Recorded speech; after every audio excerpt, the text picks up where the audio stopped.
ऊपर से कड़कती धूप में कन्हैया बोले, अर्जुन देखना कि यह कौन स्त्री है जो कि इस घनघोर जंगल में बैठ करके और यमुना के किनारे और इतनी कड़कती धूप में तपस्या कर रही है।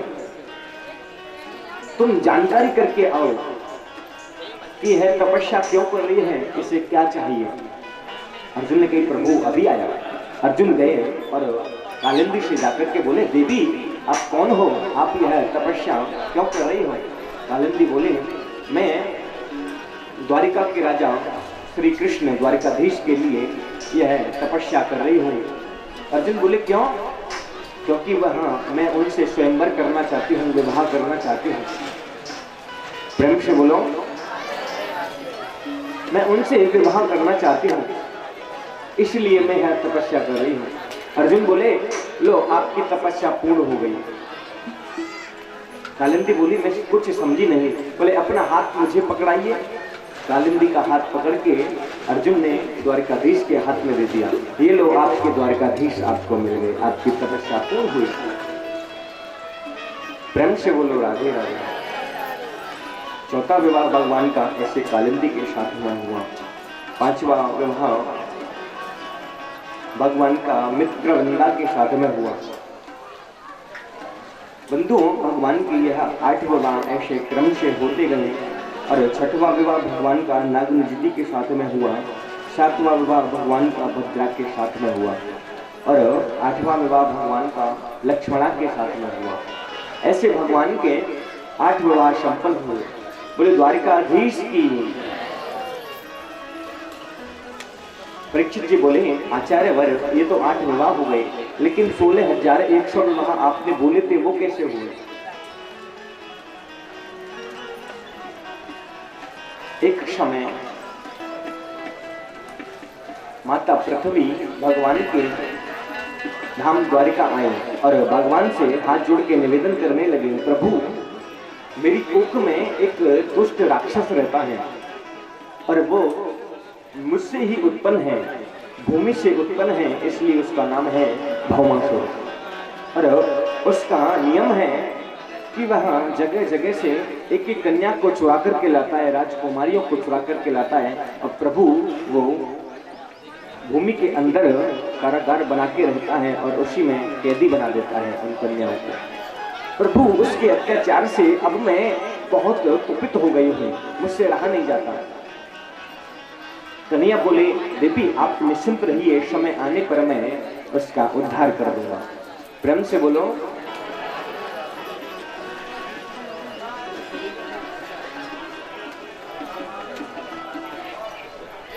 कि वृंदावन पानिक बन्यो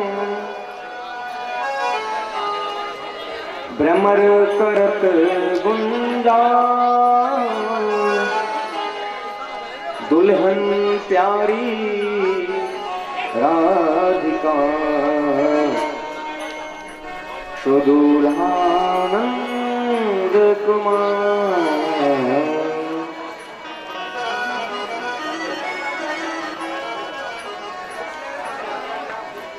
प्रभु के 8 विवाह तो संपन्न हुए बंधु, लेकिन हमारे ब्रज में एक स्थल है जिसे हम भांडीर वन कहते हैं।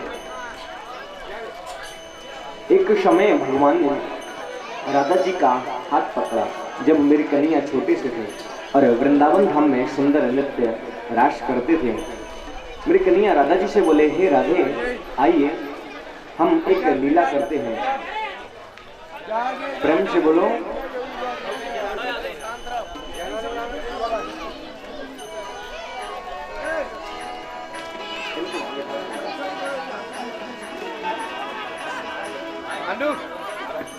बोलिए संत भगवान की जय। कहते हैं जिस कार्यक्रम में, जिस कथा में अगर संत आ जाए तो समझो कि वे कथा संपन्न हो जाती है। बिल्कुल सफलता का संकेत है। हमारे बीच में संत जी आए हुए हैं। मैं चाहूंगा कि एक बार सभी जोरदार तालियां बजाकर संत जी का स्वागत करेंगे। बोलिए संत भगवान की जय हो, बोलिए व्यास भगवान की जय हो।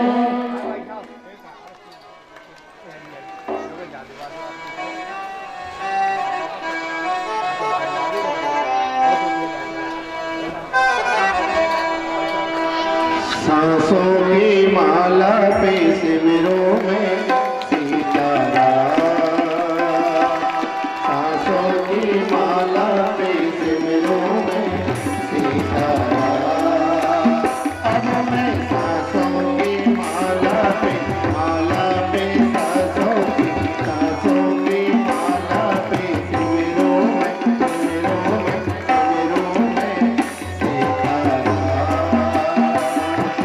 मेरे मन की मैं जानूं और अपने मन की राह, मेरे मन की मैं जानूं और अपने मन की राह।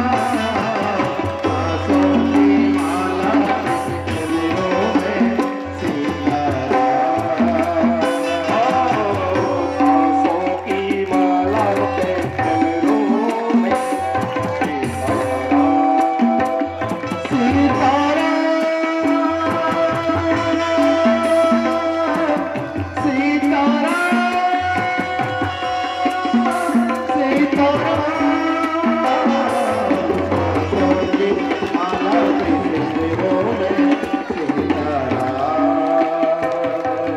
यही मेरी बंदगी है, यही मेरी पूजा, यही मेरी बंदगी है, यही मेरी पूजा। सांसों की माला पे शिविरों में सीताराम, सांसों की माला पे शिविरों में सीताराम। प्रीतम का कुछ दोष नहीं है, प्रीतम का कुछ दोष नहीं है, प्रीतम का कुछ दोष नहीं है, प्रीतम का कुछ दोष नहीं है। वो तो है निर्दोष, वो तो है निर्दोष।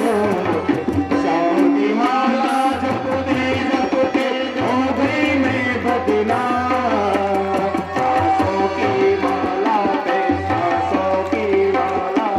शिविरों में सीताराम।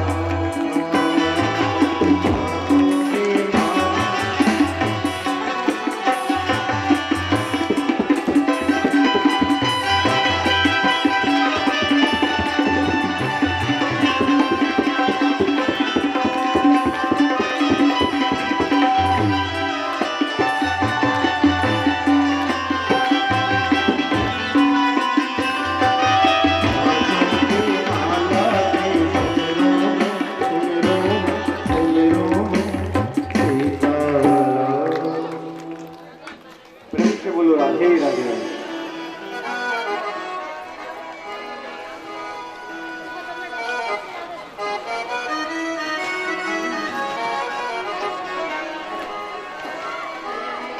आज आप सभी अपने आप बोलेंगे, इतने दिन से मैंने आपको क्या सिखाया, और आज आप अपने आप से बोलेंगे राधे राधे। मैं भी तो देखूं कि आप कैसे एक ध्वनि में और एक साथ कैसे बोल पाते हो।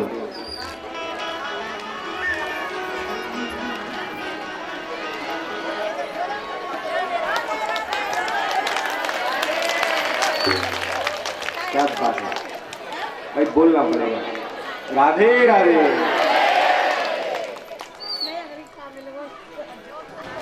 अब लग रहे हो कि हाँ पक्के ब्रजवासी बन गए।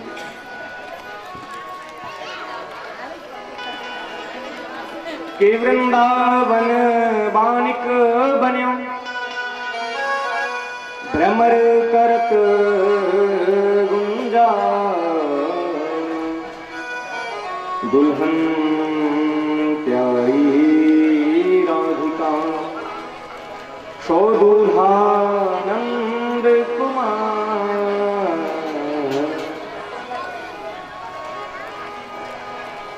बंधुओं, कन्या ने कहा, राधे किशोरी आइए आज एक नित्य रूप से महाराज करते हुए एक नित्य लीला भी करते हैं। राधे बोली, कृष्ण कौन सी लीला करोगे? कन्या बोले, राधे पूरी दुनिया जानती है कि तेरे बिना तो मैं आधा हूँ, तेरे बिना मैं अधूरा हूँ और मेरे बिना तुम अधूरी हो। क्योंकि बंधुओं, राधा और कृष्ण का हम अगर स्त्री और पुरुष के भाव में कोई व्याख्या या कुछ मत रखें तो यह गलत है। राधा कृष्ण कोई स्त्री पुरुष नहीं है और ना ही अलग है। मैंने बतलाया था कि राधा कृष्ण स्नेही एक प्राण दो देही। राधा और कृष्ण एक प्राण है लेकिन देह अलग अलग है। तस्मात् ज्योतिर्भवेत् द्विधा श्री राधा माधव रूपकम। एक ज्योति जब नीचे से उठ करके ऊपर की ओर जाती है तो वह उसमें से कभी कभी दो लौ प्रकट हो जाते हैं। ऐसे ही एक ज्योति है, लौ दो प्रकट हो गई। कन्या बोले, राधे इस दुनिया के लोगों के मुख को तो हम रोक नहीं सकते, तो आइए आज नित्य विहार करते हुए भंडीर वन में कन्हैया चले गए और राधा जी से बोले, किशोरी आज हम भंडीर वन में अपना विवाह करेंगे। एक इस बात से कि लोग हमसे ये नहीं कहें कि राधा से कृष्ण का विवाह नहीं हुआ या राधा कृष्ण के बिना ऐसे ही रह गई। आज भी भंडीर वन में हम दर्शन करने के लिए जाते हैं। फिर हम वृंदावन से कुछ दूर पर यमुना के किनारे भंडीर वन बसा हुआ है। वहाँ आज भी कदम्ब के वृक्षों का मंडप बना हुआ है और स्वयं आचार्य ब्रह्मा जी उस धरा पे आए और आकर के ब्रह्मा जी ने राधा कृष्ण के 7 फेरे लगवाए और कन्हैया ने राधा जी की मांग भरी, इसलिए उसका नाम भंडीर वन पड़ गया। प्रेम से बोलो।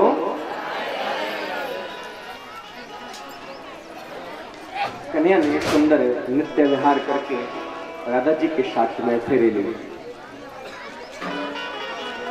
और आज मेरे कन्हैया ने जब माता पृथ्वी का यह पीड़ा सुनी, यह दुख सुना, तो कन्हैया ने कहा आश्वासन देकर के कि आप तो निश्चिंत हो जाओ और मैं समय आने पर सब ठीक कर दूंगा। आज मेरे प्रभु महारानी सत्यभामा को लेकर के अपने गरुड़ पे सवार होकर के प्रभु आकाश भ्रमण करने के लिए गए। ये जो सत्यभामा है बंधु, ये पृथ्वी का अवतार है और माता पृथ्वी की गोद में वो भौमासुर जो पृथ्वी से उत्पन्न हुआ है, माता पृथ्वी की गोद में रहता है। तो इसलिए मेरे कन्हैया सत्यभामा को साथ लेकर करने के लिए निकले। आज प्रभु भ्रमण करते करते वहां चले गए जहां भौमासुर नाम का राक्षस पृथ्वी की कोख में रहता है। जब मेरे प्रभु भौमासुर के उस साम्राज्य में पहुंचे तो बंधुओं, भौमासुर ने जब द्वारिकाधीश को देखा, अरे यह तो द्वारिकाधीश है, शायद यह मुझसे युद्ध करने के लिए आया है या फिर यह मुझे मार करके इन राजकुमारियों को ले जाएगा। उसके मन में ऐसे विचलित प्रश्न आने लगे। भौमासुर ने पृथ्वी से निकल करके अरे भगवान से बिना टोके और बिना सोचे बिना बोले युद्ध प्रारंभ कर दिया। और कन्हैया से तो चाहे कोई स्वप्न में भी, चाहे कोई सोते अवस्था में युद्ध करने के लिए आ जाए, मेरे कन्हैया तो तत्पर रहते हैं, क्योंकि राम जन्म में तो इनको मर्यादा का पालन करना पड़ता था। ये तो लीला पुरुषोत्तम है ना, तो आ तो सही किसी बहाने आ, चाहे मुझसे युद्ध करने के बहाने आ, मैं तेरा कल्याण करूंगा। जब भौमासुर ने युद्ध प्रारंभ किया बंधुओं, इसने बाणों की बौछार भगवान पे कर दी। कन्हैया ने अपना धनुष निकाल करके भौमासुर पे वार किया, अपने भी तीर छोड़ने लगे कन्हैया। बंधुओं, युद्ध होते होते काफी समय हो गया, लेकिन प्रभु चाहते क्या हैं? भौमासुर को मार क्यों नहीं देते? प्रभु चाहे तो एक ही बार में भौमासुर को मार दें, लेकिन नहीं, वो चाहते हैं कि सत्यभामा पृथ्वी का अवतार है और यह भौमासुर पृथ्वी से उत्पन्न हुआ है। अगर सत्यभामा कहते हैं कि प्रभु इस दुष्ट को मार दो तो मैं तुरंत मार दूंगा, क्योंकि बंधुओं, मां नहीं चाहती कि उसके पुत्र को कोई उसके सामने मारे, बड़ी पीड़ा होती है उसे। आज प्रभु भौमासुर से युद्ध कर रहे थे। भौमासुर ने बाणों की इतनी बौछार करी, इतनी बौछार की कि एक बाण आकर के भगवान के अंग में, श्री चरण में आके लग गया। बंधु, जैसे ही चरण में लगा और उस बाण को कन्या ने जब निकाला तो उसमें से रक्त की धार बहने लगी। जब यह दृश्य सत्यभामा ने देखा तो सत्यभामा क्रोधित हो गई और भगवान से बोली कि प्रभु, यह कैसी लीला कर रहे हो आप, और इस दुष्ट का संहार क्यों नहीं कर देते? कन्या बोले, यही तो मैं सुनना चाहता था आपसे। मेरे भगवान ने आज सुदर्शन चक्र धारण किया, और बंधु, सुदर्शन चक्र धारण करके कन्हैया ने आज भौमासुर का शिरच्छेदन कर दिया। भौमासुर का देहांत हो गया। बोले द्वारकाधीश की।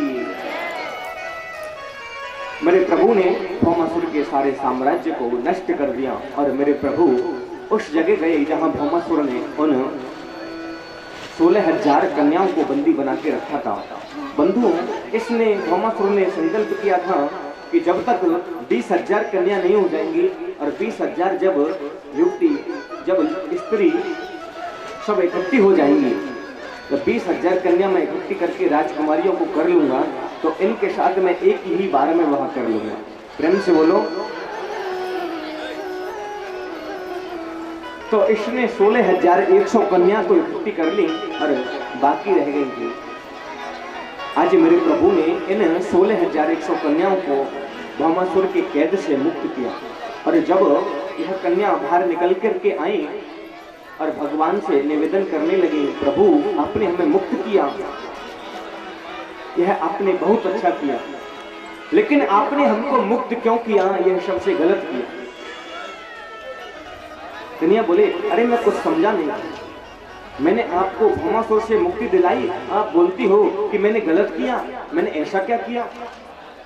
वो सारी स्त्री, वो सारी कन्या मिलकर के बोली, हे द्वारिकाधीश, आपने हमें मुक्त करके इसलिए गलत किया कि अब हम कहीं के नहीं रहे, क्योंकि पूरे राजा और पूरा वर्ष जानता है कि हम इस दुष्ट की कैद में हैं, इस राक्षस की कैद में हैं, और अब हम अपने घर भी जाएं तो हमारे माता पिता हमें स्वीकार नहीं करेंगे, क्योंकि एक बार स्त्री अपने घर से बाहर चली जाए और कुछ समय बाद जब वो लौट करके आए तो परिवार वालों के, कुटुंब वालों के मन में जाने कैसे कैसे प्रश्न उठते हैं, शायद वह उसका त्याग कर दे।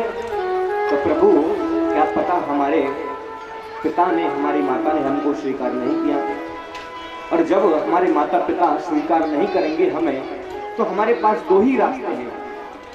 जब स्त्री घर से निकल जाती है, कई वर्ष हो जाते हैं, तो वो दो ही रास्ते उसके पास बचते हैं।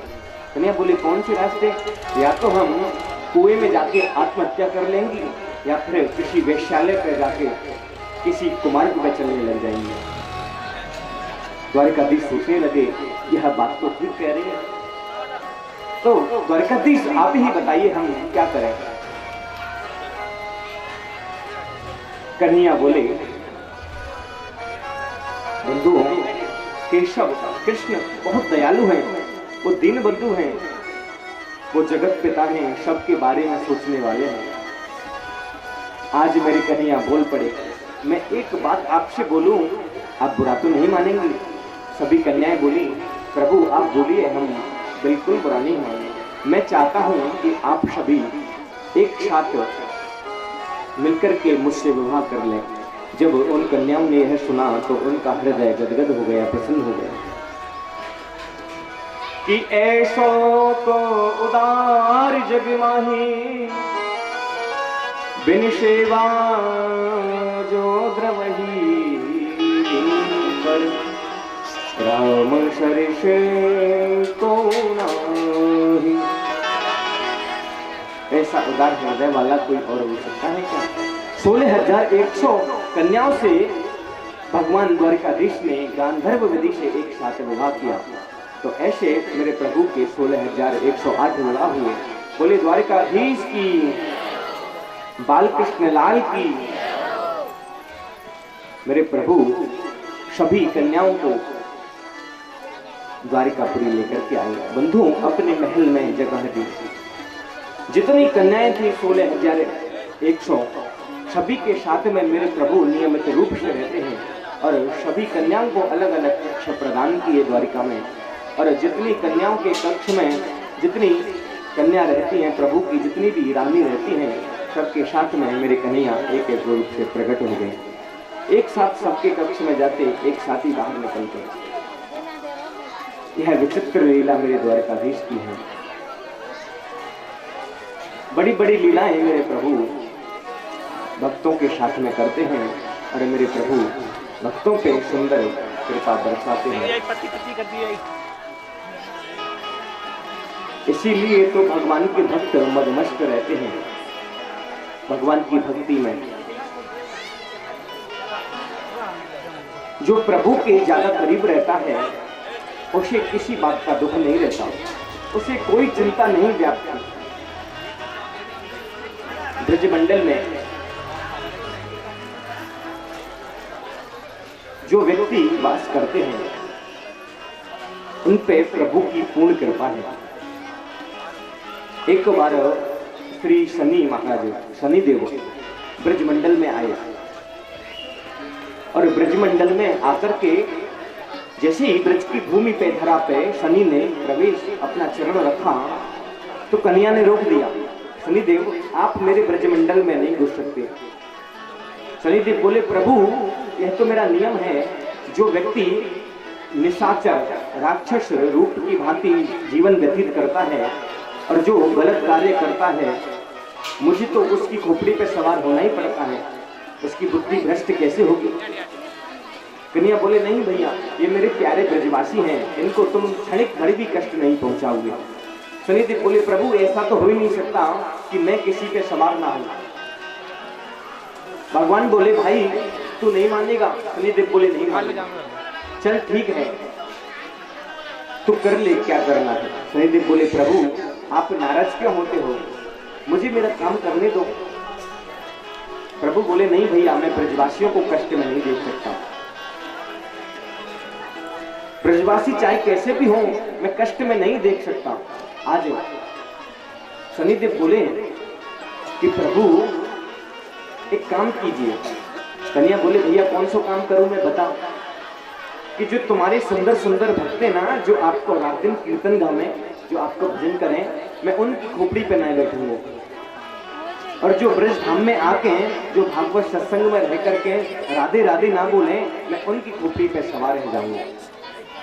प्रेम से बोलो। अब देख लो आपको शनिदेव अपनी खोपड़ी पे बैठाने कि भगवान की श्री चरण प्यारे हैं, राधे राधे बोलना पड़ेगा। ऐसे बोलते हो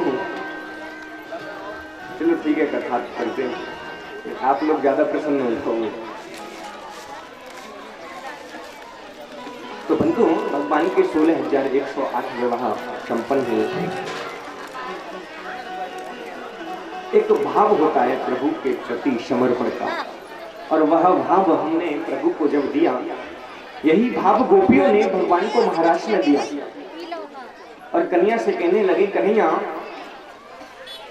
जो जीवन हमने यह तन हमने पाया है वो आजीवन तुम्हें समर्पण कर दिया। और गोपी सुंदर भाव से भगवान को ब्रजमंडल में रिझाती हैं, भगवान की भक्ति करती हैं।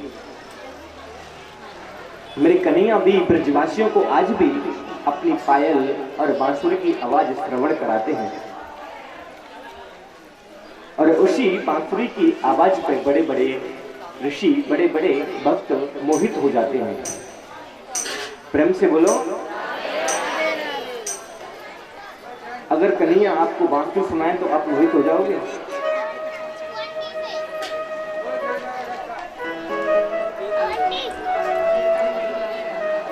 तो आइए कन्हैया माधुर्य बांसुरी का हम गुणगान करते हुए कथा में गोता लगाते हैं। हो तेरी बंसी पे, हो तेरी मुरली पे जाऊं बलिहार रसिया, और मैं तो नाचूंगी तेरे दरबार रसिया।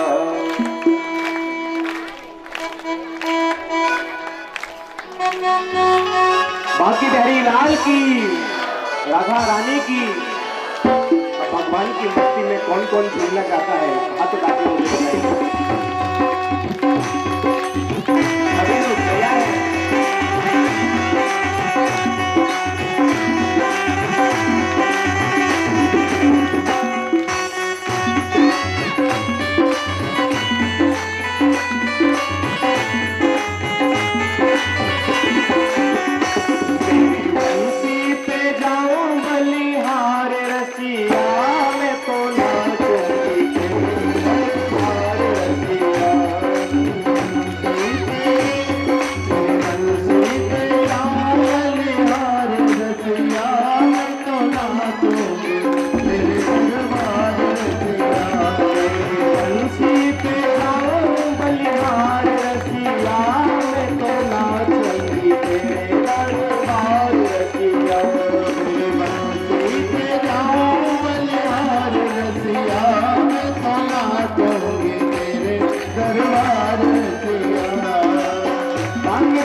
अपने काना को मुखड़ा दिखाए दे, आज अपने काना को मुखड़ा दिखाई दे, आज अपने काना को मुखड़ा दिखाए दे, घुंघटा उठाए दे गोरी घुंघटा उठाए दे, घुंघटा उठाए दे गोरी घुंघटा उठाए दे, घुंघटा उठाए दे राधे घुंघटा उठाए दे, घुंघटा उठाए दे राधे घुंघटा उठाए दे, आज अपने काना को मुखड़ा दिखाए दे, आज अपने काना को मुखड़ा दिखाए दे, आज अपने छलिया को मुखड़ा दिखाई दे, आज अपने चलिया को मुखड़ा दिखाए दे, घुंघटा उठाए दे गोरी घुंघटा उठाए दे, घुंघटा उठाए दे गोरी घुंघटा उठाए दे,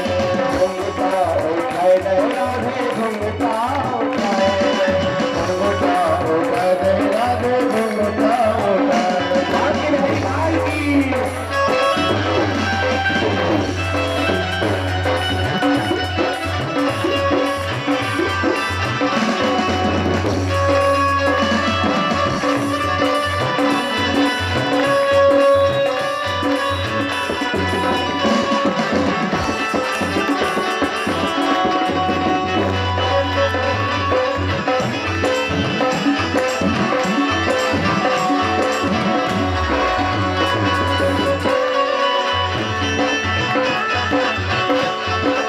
घुंघटा उठाए दे घुंघटा उठाए दे, घुंघटा उठाए दे राधे घुंघटा उठाए दे, घुंघटा उठाए दे राधे घुंघटा उठाए दे, घुंघटा उठाए दे राधे घुंघटा उठाए दे। आज अपने लाला को मुखड़ा दिखाए दे, आज अपने लाला को मुखड़ा दिखाए दे, आज अपने लाला को मुखड़ा दिखाए दे, आज अपने लाला को मुखड़ा दिखाए दे, घुंघटा उठाए दे गोरी घुंघटा उठाए दे, घुंघटा उठाए घुंघटा उठाए दे राधे घुंघटा उठाए दे, घुंघटा उठाए दे राधे घुंघटा उठाए दे।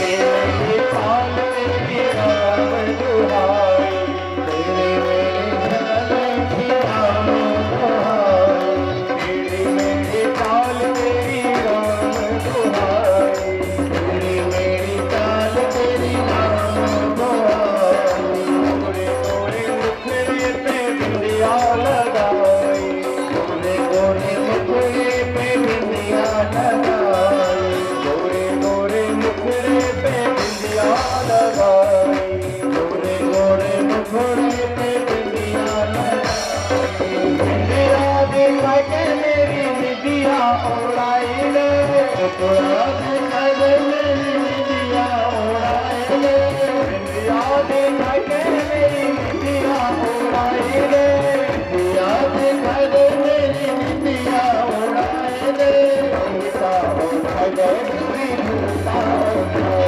दे, घुंघटा उठाए दे गोरी घुंघटा उठाए ले, घुंघटा उठाए दे राधे घुंघटा उठाए दे, घुंघटा उठाए दे राधे घुंघटा उठाए ले, घुंघटा उठाए दे राधे घुंघटा उठाए दे, घुंघटा उठाए दे राधे घुंघटा उठाए ले, घुंघटा उठाए दे राधे घुंघटा उठाए दे, घुंघटा उठाए दे राधे घुंघटा उठाए ले, आज अपने काना को मुखड़ा दिखाए दे, आज अपने काना को मुखड़ा दिखाए ले, आज अपने छलिया को मुखड़ा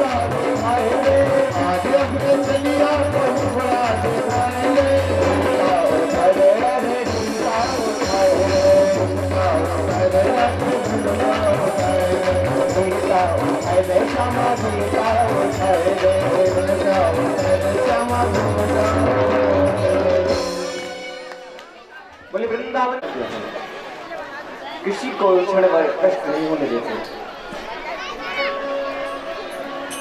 कन्हैया 5 वर्ष 51 दिन गोकुल रहे। कितने? 5 वर्ष 51 दिन भगवान ने गोकुल में वास किया और 11 वर्ष 56 दिन मेरे प्रभु ने पूरे ब्रजमंडल में वास किया। और आज मेरे प्रभु द्वारिका के राजा बने। 100 वर्ष मेरे प्रभु ने द्वारिका का राज किया। लेकिन बंधु, वो समय और वो वर्ष इन कल के दिनों से और वर्षों से तुलना नहीं कर सकते। पहले जब सतयुग था तो सतयुग में लोगों की उम्र 1 लाख वर्ष होती थी। प्रेम से बोलो। अब 1 लाख वर्ष जो व्यक्ति जिएगा तो महाराज 1 लाख वर्ष में तो जाने कितने हमारे सामने लोग मर जाते हैं, चले जाते हैं, आ जाते हैं। अब 1 लाख वर्ष में तो क्या होगा? तो वो सतयुग था। सतयुग में लोग 1 लाख वर्ष जीते थे। और जब त्रेता युग आया तो 1 जीरो हो गए तो 10,000 वर्ष रह गए। बंधु, द्वापर युग आया, त्रेता व्यतीत हुआ, द्वापर युग के बाद 1 जीरो और हट गई तो 1000 वर्ष हो गए। और जब कलयुग आया 1 जीरो और हट गई तो 100 वर्ष का ये मनुष्य हो गया। प्रेम से बोलो। बस मात्र 100 वर्ष। 1 लाख वर्ष प्रभु को पाने के लिए वो भी कम नहीं थे और ये 100 वर्ष प्रभु की प्राप्ति के लिए, भक्ति के लिए कम नहीं है। एक बार संकल्प जीवन में कर लिया कि अब हमें वृद्ध संकल्प से प्रभु की भक्ति करनी ही है तो 100 वर्ष तो बहुत है बंधु। कन्हैया एक क्षण में, एक दिन में आपको आपके भाव से प्राप्त हो जाएंगे। आज देवता ज्यादा प्रसन्न है। प्रेम से बोलो। आज पूर्ण कृपा बना रहे हैं कि ब्रजवासियों, आपने बहुत सुंदर कथा सुनी और भगवान की हरी कथा सुन के यूं प्रसन्न हो गए तो इनके घटो नहीं करो, आदि की कोशिश कर रहे हैं। पधारो महाराज, आपको स्वागत है। प्रभु की कथा है, काऊ को रोक टोक नहीं, कोई आओ और कोई जाओ। लेकिन आप जैसे भक्त तो कभी कभी देखने को मिलते हैं। मैं जैसे कि पंजाब या गुजरात जब जब कथा करने जाता हूँ तो वहाँ लोगों से बोलना नहीं पड़ता। राधे राधे जैसे मैं आपसे बोलता हूँ ना, आप बिना बोले ही लोग हाथ उठा देते हैं। जब मैं आपसे बोलता हूँ कि भाव से बोलो, आप बोलते हैं राधे राधे। मैं वहाँ पे ये कहता नहीं, और अगर मैंने कह भी दिया तो महाराज वहाँ पे कीर्तन शुरू हो जाता है। इतने भावु के वहाँ के लोग। और यहाँ तो बोलने पे भी महाराज मरी आवाज में डालेंगे। मैं बोलता हूँ राधे राधे तो आप लोग कहते कचू ना खा गया है, अभी भूख लगे। कल भंडारा है ना, भोजन प्रसाद का वितरण होगा। दब दब के कन्या की कथा को प्रसाद है और वही प्रसाद से तृप्ति करियो अपनी आत्मा की, प्रभु की भक्ति जगह। तो साधना जो आपने व्रत धारण करके जो भूखे रहकर की कथा श्रवण की, वो पूरी भूख आप लोग कल निकालेगा।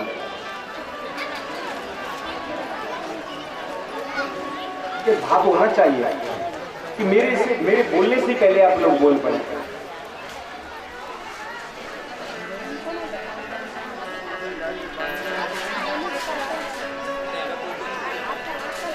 जो व्यक्ति राधे राधे बोलता है ना बंधु, राधे बोलने से कन्हैया बहुत प्रसन्न होते हैं, कन्हैया पीछे दौड़े चले जाते हैं। और जो व्यक्ति राधे राधे बोलता है ना, कन्हैया उसे अपने चरणों से नहीं लगाता, कन्हैया उसे अपने चरणों से नहीं लगाते हैं, अपने दिल से लगा लेते हैं। प्रेम से बोलो।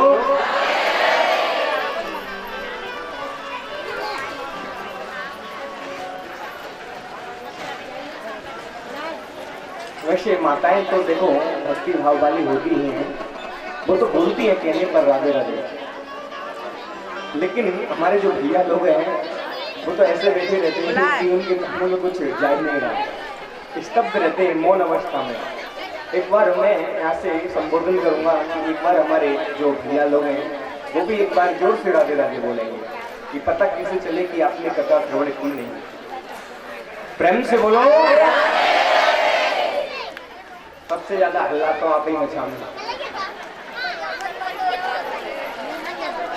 तो बंधु मुझे अभी संदेश मिला कि आप लोग इंटरवल की छुट्टी मांग रहे हो।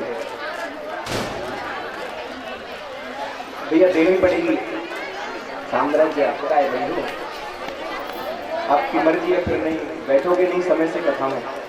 एक ही दिन तो बचा है कथा का। अरे यह दिन हम पूर्ण रूप से भगवान की कथा श्रवण करके फिर अपने अपने घर में रहेंगे और खूब मस्ती करेंगे। और हम आए थे कथा सुनाने के लिए या आज नहीं आए थे, आप लोगों को इससे क्या, आप तो अपनी मस्ती करना, राधे का नाम लेना। और कल से आप लोग इंटरवल नहीं, कम से कम नहीं तो साल भर की छुट्टी मारना। और ठाकुर जी ने कही, ठाकुर जी ने चाहिए तो सहयोग बनो तो फिर अवश्य आपकी कथा श्रवण कराएंगे। तो अब जो इंटरवल आप बीच बीच में लाओ ना, तो बातें कथा में छोड़ो। प्रेम से बोलो। तो जाइए 12 बजे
जगत जगत जगत राज।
के अंधकार में करेगा बसे